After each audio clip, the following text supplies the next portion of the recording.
This year's prize is about rewriting the code of life.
Is about rewriting the code of life.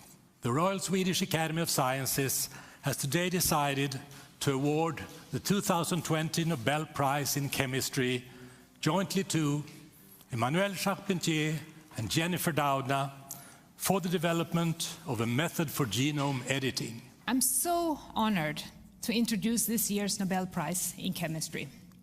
It's a fantastic prize. Many have been waiting for it.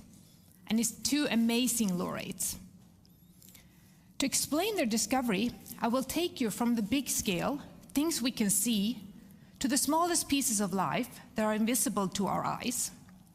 A human being, like me, is made up of trillions of cells, and thus each cell is tiny, tiny. In each cell, we have our genetic material, the DNA. DNA is long and thin, like a piece of string, that's built up of building blocks called bases. The DNA in each cell contains about 6 billion of bases placed along this string in a particular order. This is what we call the code of life. From this code, thousands of proteins are made in every cell that then perform all kinds of functions in our bodies.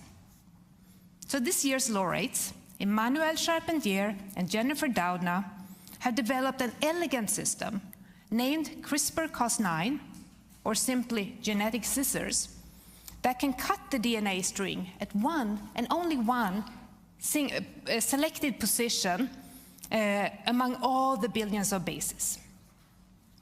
The ability to cut the DNA where you want has revolutionized the life sciences.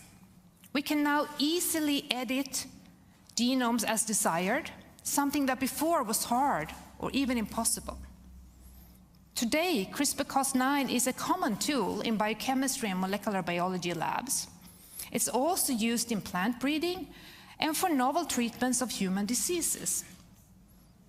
The genetic scissors were discovered just 8 years ago, but have already benefited humankind greatly.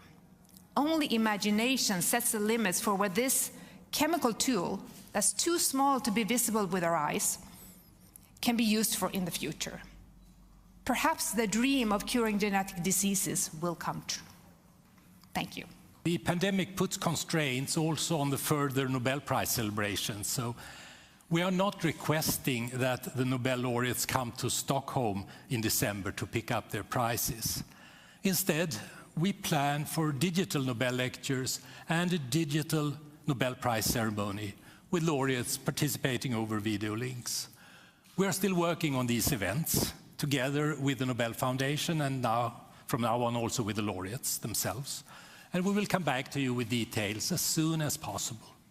But I can guarantee you that Dr. Charpentier and Doudna will receive their awards before the end of the year, and that they will be our guests of honor next time we can celebrate Nobel Week with the traditional festivities here in Stockholm.